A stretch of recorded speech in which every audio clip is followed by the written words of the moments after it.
Hey guys, how's it going? So it's been about 2 weeks, maybe a bit more, since the last update. Worked on a ton of features, so I'm going to show you some of the cooler ones today. See what you think.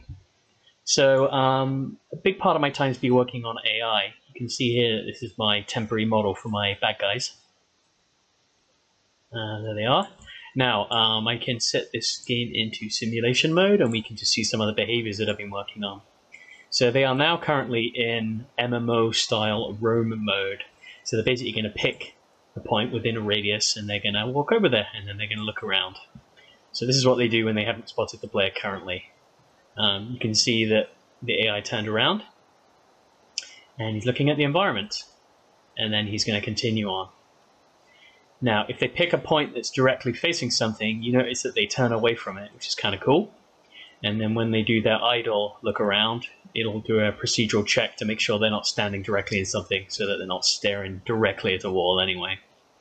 So that's kind of neat. There we go, just show you that a few more times. And that's actually done with behavior trees in Unreal, so it took a little bit to get up to speed with them, but it's fully done with behavior trees and they're really cool.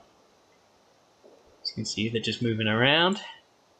So I can now stop this, and with a bit of luck I can get into the game and show you what they do when they spot you. So I'm now going to have to put my goggles on, but I promise I'm going to keep it as stable as possible this time, so it's not completely crazy. Okay, let's just set it into VR preview, and we just tighten up my goggles a bit. Okay, cool. So we're now in-game. We're a little bit lower than we normally would be because I'm sitting on my chair. But if I head up this hill right now, the AI actually can spot me. So they're currently moving around in the distance, and when they spot me, we will know because a bit of text will flash up on the screen and they go, you know, like robotic creatures do. And they're basically going to alert each other once one spots me. And they know where I am because it saves the location. Oh, he saw me, so he's turned towards me. So he's now getting into combat range, and he's opening fire. And he's firing projectiles at me. After a couple of shots, he'll reposition, and they'll keep firing. And that's what these guys do till the end of time. Now, if I get out of their view, for example, down this hill, and I run away a bit, they're going to get into view again, and as soon as they can hit me, they're going to start firing their weapon. And these guys are tenacious. Their aim is a little bit pants because I think I have the game set on easy right now. So they miss me a lot. But yeah, as you can see, I got basic AI working there. So now another feature I've been doing, because I'm currently in God mode, they can't kill me. I have a weapon hand. So if you see my right hand here, they can press a toggle button now and it switches into combat mode. Bizarre. I currently have the scatter shotgun active, so I can fire this, as you imagine, and you see I can take out the bad guys.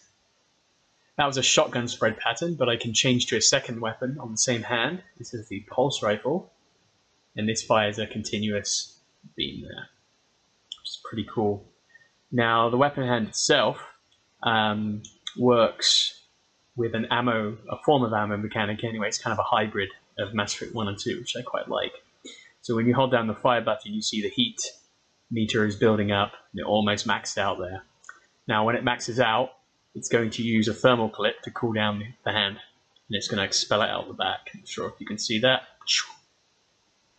I currently have 100 thermal clips because I'm in developer mode, but these are objects that you pick up from, you know, creatures you destroyed and maybe crafting and stuff like that. If you don't have a thermal clip, the gun goes into a mode where it has to cool down to the maybe 3/4 of the way up the bar there, and then once it's cooled down enough, you can shoot again. So it's kind of you have to be careful if you don't have clips, but it's not completely breaking the game. It's kind of neat. So I support 2 weapons right now on the right hand, and the player can swap these out in the ship when that's done. I can switch between different types. You see it does a little animation and loads of different screens to tell you what's changed. these are actually loading different reticule and laser pointer configurations too. So it's actually the same laser pointer, but a bunch of different functionalities running on it, depending on the weapon, which I think is really cool. Like this one limits to about 700 units away, and it has an actual reticule. This one here goes about 3,000, and this one is scaling the end reticule so that it always stays, you can always see it, it's always like a relative size on the screen. They also fade out at close distance, so you don't get too much funky stuff going on. That all had to be done, but it's now working, so yeah, that's really cool. And these are done in a generic way, the guns, so I can actually make new projectiles, new guns in a matter of minutes, as long as the functionality isn't that different. So that's really cool. And as you can see, I can switch in and out of interaction and combat mode, like so. It's also smart enough, if you bring up the in-game menu here with the same hand, you can see that it remembers what you had active before. So if I switch back into combat mode and open the menu, it's going to go into menu mode, and then it's just going to give me back the gun. So it's quite a lot going on with one hand. Maybe I change that, but right now, I think 2 main things in one menu working with the right hand is okay. So yeah, that's a lot of work getting that AI and health and damage and projectiles working. I can also fire at things like this, so you can see there's cool physics interactions in the world, which is always fun. You can shoot swinging things there, swinging lights. Yeah, pretty dope. So I'm now just going to show you one of the other major features I've been working on. This probably took about a week, but now that it's done, I learned a lot. This is the interaction menu in the ship for allowing upgrade installations, which is a big part of any RPG, I suppose. So if I put my hand in this interface, you'll notice that this progress bar starts to load here. And if I go and do it long enough, vroom, the upgrades menu appears, which is really cool. So I'm now back into menu mode because I'm in my ship. This is the only mode my hand can activate.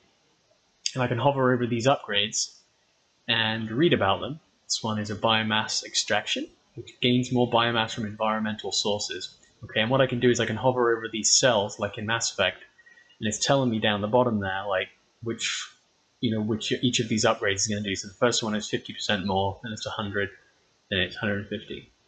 So if I hover over the plus as well, it's telling me that it's the next upgrade is going to get me, and it's also previewing the cost up here, like how much is it going to cost me. And as you can see, now that I spent a point on these are now unlocked and actually running on my character. And that is all working with save and load, and that's what a lot of this, I had to rework this 3 times to get it working with the save and load system, but now it's super efficient. The functions are very clean and there's not that many of them, so I've really kind of got this nailed. I'm really happy with it. Now what I can do, if I just briefly take off my goggles and I go into here, I can add an upgrade like the game would do if you were getting a reward. So there we go, improved beam. So this is my interaction beam improvement. So I can spend some points on this and demonstrate that it's working. So this is now maximum level. And so you can see it increases the range of the interaction beam by 10 meters, which is no joke. So now I can head outside and I can use my interaction beam, and you can see now that I've got 10 meters of beam, I can pick up stuff from really far away like that, which is really cool. Right now those are kind of vanilla upgrades, but later on you'll be upgrading the guns and the thermal clips and all sorts of RPG stuff. So that's really cool. You can see the menu shut down when I entered the ship and things like that, and it should remember all the upgrades that I had this session running when it reinitializes. There it goes. So yeah, that's really cool. You can also close the menu and it will bring back the interface. All basic stuff, but you have to think about it all. If this is working too, but I can't really demonstrate because I don't have more than like 6 ones, but if you fill this up with like 20 dummies, you can basically, this up and down feature activates so you can scroll up and down the list, so I can have more. Even that was quite a bit of work. I had to figure out how to essentially do a scroll feature, but in the end it wasn't too challenging at all. So yeah. Now what else have I done? Movement systems. So if I just take my headphones off a little bit, and I come into the game again, and I press L, this is going to toggle on teleport movement. So up to now I've been doing continuous. This is the teleport feature. So when I'm holding the left stick move forward button, it brings up the teleport point, and my right button, because I'm holding the forward button at the same time, when I press the right quick turn button, it's actually allowing me to preview which way I'm going to face. When I let go of the button, it teleports me. So pretty standard for sure. This is kind of similar to how Epic did theirs, but with a few more checks so that I don't end up in geometry. And on top of roofs and things where there can be nav mesh. You can see this is one quite slick. Like, it won't let me go into these props. It will find the nav mesh nearest and put me there. So I should never be stuck inside things. There are some cases where it would fail. I can show you an example if I can just ignore these bad guys shooting at me. A classic one with systems like this is that nav mesh is actually generated inside these rocks right now, just because there's hollow collision inside it, and nav mesh is generating. So what I actually have to do is I have to say, like, can the player see the target where I'm going to, right? So I had to do extra checks to make sure that you don't end up stuck inside things. But that's working really good right now.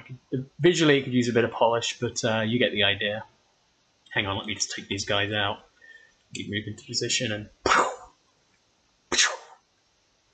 right. So yeah, I actually quite like the teleport move feature. It's pretty slick. I think it works quite well. So yeah, that's where I am right now. Lots of goodies, lots of features, lots of cool stuff coming. But yeah, that's where I am. So I'm sure I've forgotten something, but thanks for watching, and I'll show you the next update soon. All right, bye.